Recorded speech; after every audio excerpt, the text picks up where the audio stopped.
शुरू करने से पहले हम आपको हेडफोन यूज करने का सुझाव देते हैं ताकि आप हर शब्द का आनंद ले सकें। तो चलिए शुरू करते हैं। क्या आपने कभी सोचा है कि भगवान श्री राम का अवतार केवल रावण का अंत करने के लिए हुआ था या इसके पीछे कोई और गहरा रहस्य छुपा था? त्रेता युग की इस महान कथा में भगवान विष्णु ने पृथ्वी पर जन्म लिया, लेकिन क्यों? क्या यह केवल अधर्म के विनाश और धर्म की स्थापना के लिए था या इसके पीछे सृष्टि का एक और महत्वपूर्ण उद्देश्य था? श्री राम की जन्म कथा केवल राजा दशरथ और रानी कौशल्या के पुत्र के रूप में नहीं, बल्कि एक दिव्य लीला के रूप में वर्णित है। यह कथा उस समय की है जब पृथ्वी पाप, अन्याय और अत्याचार से कराह रही थी। रावण, जो तपस्या के बल पर अमृता का वरदान प्राप्त कर चुका था, केवल देवताओं और ऋषियों के लिए ही नहीं बल्कि संपूर्ण मानवता के लिए संकट बन गया था। लेकिन क्या रावण का अंत ही इस कथा का एकमात्र उद्देश्य था? यह कहानी हमें सिखाती है कि हर अवतार के पीछे एक गहरी योजना और ब्रह्मांडीय संतुलन बनाए रखने का प्रयास होता है। आखिर श्री राम का अवतार क्यों हुआ और कौन सी घटनाएं उनके जन्म से पहले सृष्टि में घटित हुई? जानने के लिए इस महाकाव्य कथा के साथ बने रहें। त्रेता युग का समय, जब धरती अपने संतुलन को खो चुकी थी, अधर्म का अंधकार इतना गहरा हो चुका था कि धर्म, सत्य और करुणा जैसे गुण मानो विलुप्त हो गए थे। देवता, ऋषि मुनि और साधारण मानव सभी राक्षसों के अत्याचार से पीड़ित थे। रावण, जो अपनी तपस्या और वरदानों के कारण अजेय हो चुका था, त्रिलोक में भय का प्रतीक बन गया था। उसने न केवल देवताओं और मुनियों को पराजित किया, बल्कि अपने अहंकार में धरती पर धर्म की जड़ें हिलाकर रख दी। रावण के अहंकार और अत्याचार का ऐसा प्रभाव था कि यहाँ तक कि ब्रह्मा और शिव जैसे देवता भी उसे रोकने में असमर्थ थे।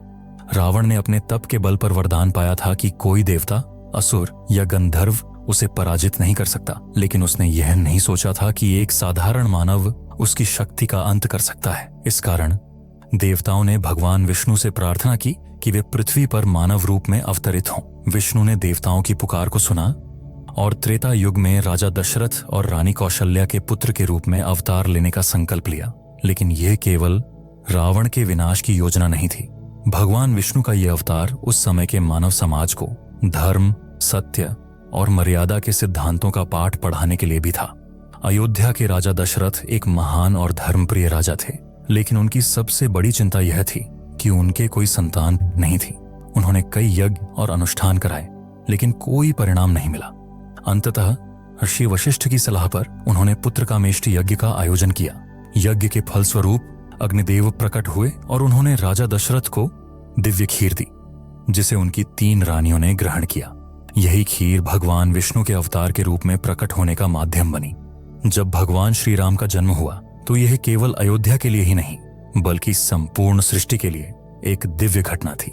उनके जन्म के साथ ही अयोध्या में खुशियों की लहर दौड़ गई। लेकिन यह केवल एक राजकुमार का जन्म नहीं था, यह धर्म और सत्य की पुनर्स्थापना की शुरुआत थी। भगवान राम का जीवन न केवल एक आदर्श पुत्र, भाई और राजा का प्रतीक है, बल्कि यह दिखाता है कि कैसे सत्य और धर्म के मार्ग पर चलकर हर कठिनाई पर विजय पाई जा सकती है। श्री राम के जन्म के साथ ही यह स्पष्ट था कि उनका जीवन केवल राजमहल की सुख सुविधाओं में बिताने के लिए नहीं था। उनके जन्म के पीछे एक गहरी योजना थी। वे केवल रावण का अंत करने के लिए नहीं बल्कि मानवता को यह सिखाने के लिए आए थे कि संघर्ष और बलिदान के बिना जीवन का कोई वास्तविक अर्थ नहीं है। उनके जीवन के हर पहलू में मर्यादा, करुणा और धर्म का पालन स्पष्ट रूप से देखा जा सकता है। लेकिन सवाल यह है कि क्या श्री राम का अवतार केवल एक पौराणिक कथा है या इसमें छिपा है हमारे जीवन के लिए कोई संदेश?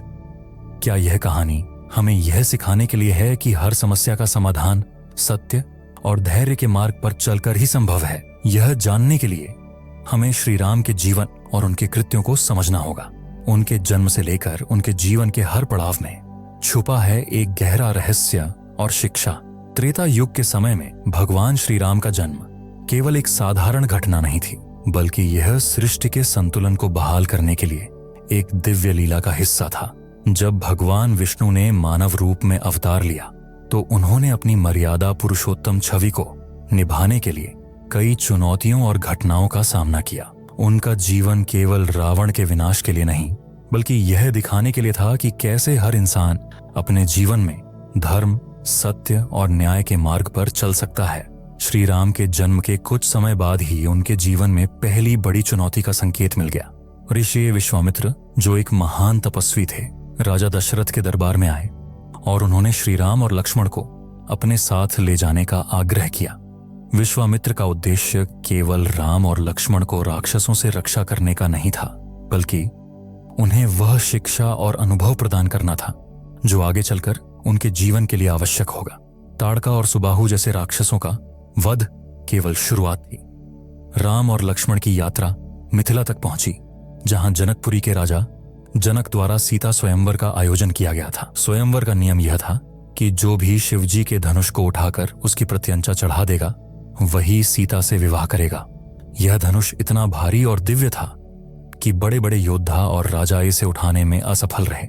जब भगवान श्री राम ने इसे सहजता से उठाकर तोड़ दिया, तब यह स्पष्ट हो गया कि वे केवल एक साधारण राजकुमार नहीं थे। सीता और राम का मिलन केवल एक प्रेम कहानी नहीं, बल्कि यह धर्म और सत्य की स्थापना के लिए एक महत्वपूर्ण घटना थी। लेकिन उनका जीवन सुखद और सरल नहीं था। जब राम को राजा दशरथ ने अयोध्या का युवराज घोषित करने का निर्णय लिया, तो कैकेयी की दासी मंथरा ने षड्यंत्र रचकर कैकेयी को राम के वनवास की मांग करने के लिए प्रेरित किया। राजा दशरथ, जो राम से अत्यधिक प्रेम करते थे, इस मांग को सुनकर व्याकुल हो गए।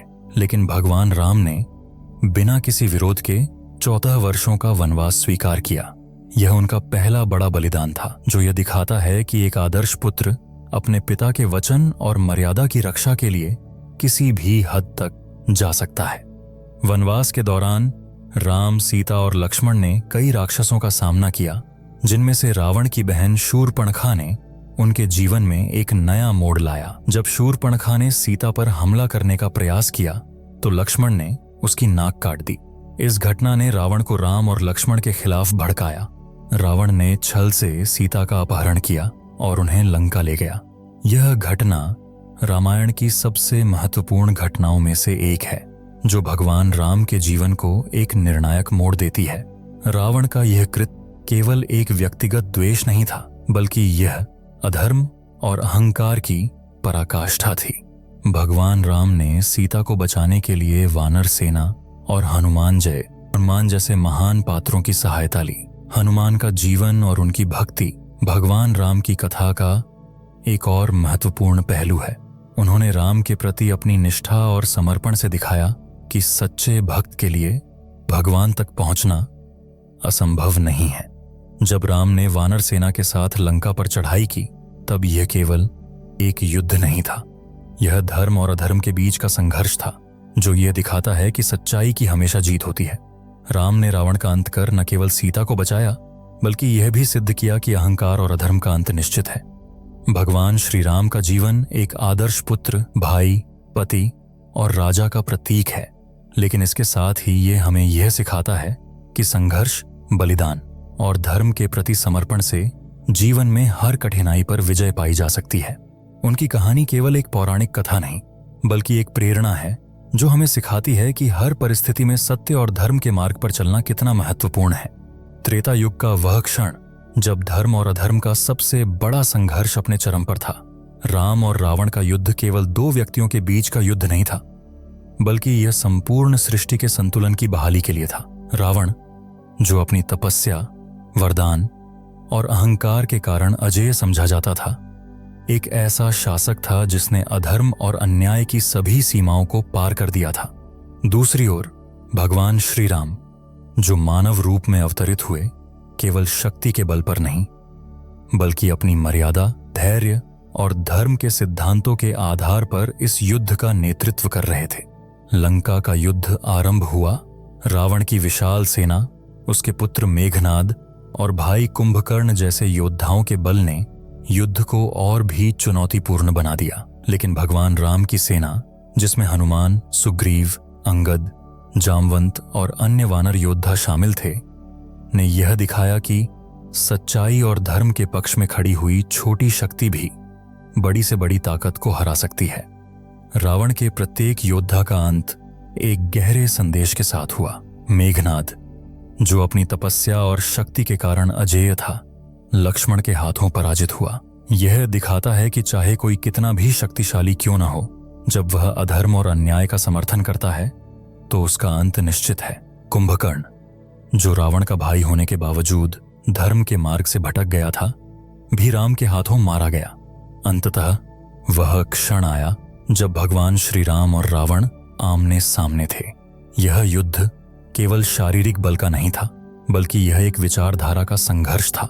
रावण, जो अपनी शक्ति और अहंकार के कारण स्वयं को सर्वश्रेष्ठ समझता था, राम के मर्यादा और सत्य के सिद्धांतों के सामने टिक नहीं पाया। राम ने ब्रह्मास्त्र का प्रयोग कर रावण का अंत किया और इसी के साथ अधर्म का नाश और धर्म की स्थापना हुई। रावण का अंत केवल एक राजा के पतन का प्रतीक नहीं था, यह उस अहंकार और अधर्म का अंत था जिसने सृष्टि के संतुलन को बिगाड़ दिया था।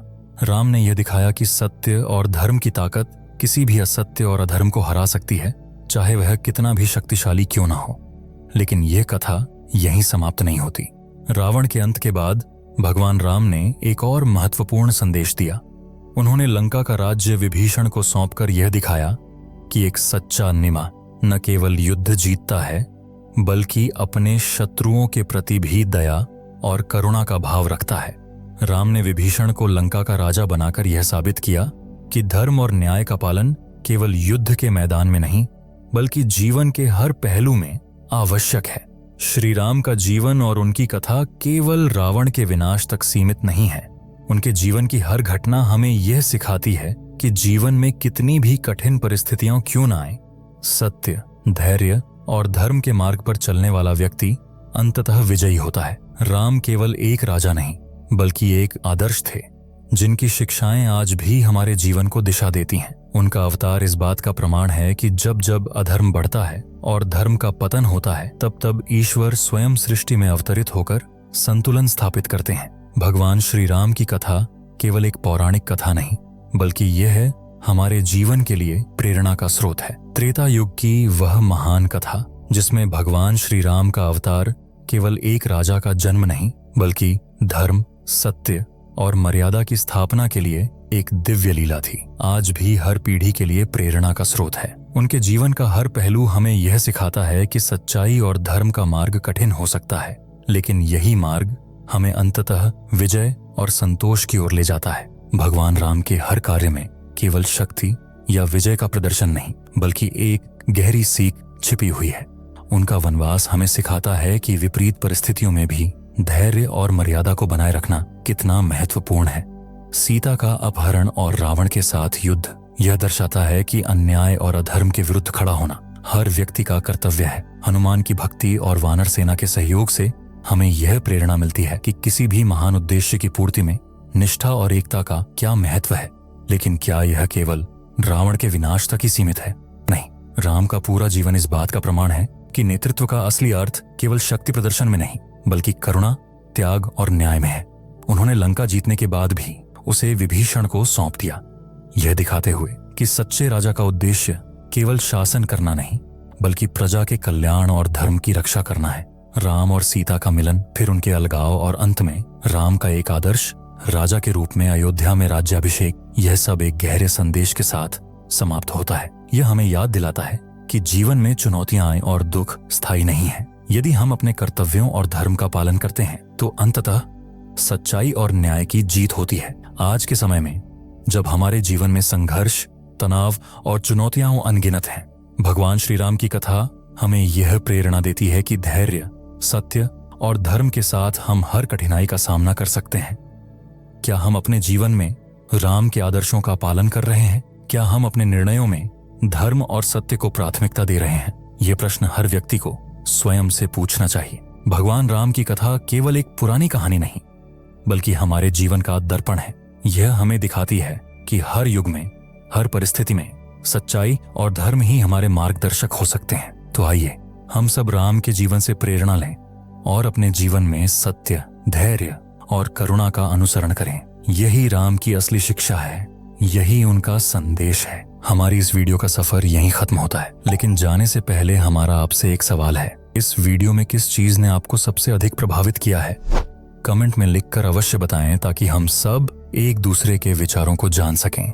और हमारे YouTube चैनल पौराणिक गुरु को लाइक और सब्सक्राइब करें, और साथ ही फेसबुक पर फॉलो जरूर करें, क्योंकि हम इसी तरह की रोचक कथाएं आपके लिए रेगुलर लाते रहेंगे। अगली वीडियो में फिर मिलेंगे, तब तक के लिए यूं ही खुश और मुस्कुराते रहिए।